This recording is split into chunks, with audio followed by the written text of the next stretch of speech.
இன்னைக்கு வரலட்சுமி நோம்பா, சோ நோம்பா இல்லையா? சரி, அதனால இன்னைக்கு வந்து அம்மன் அலங்காரம் மாதிரி சோடிச்சு. இன்னைக்கு நாங்க எங்க இருக்கோம்னா ராஜபாளையத்துல இருக்கோம்.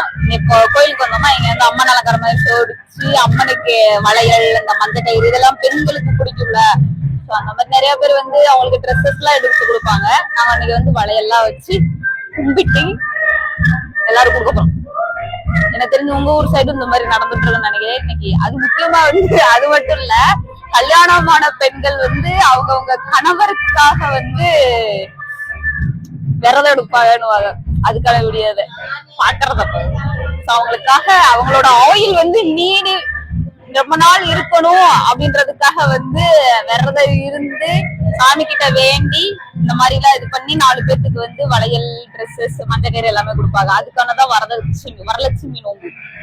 ஓகே, அப்ப சாமி கும்பிட்டு வந்துடும்.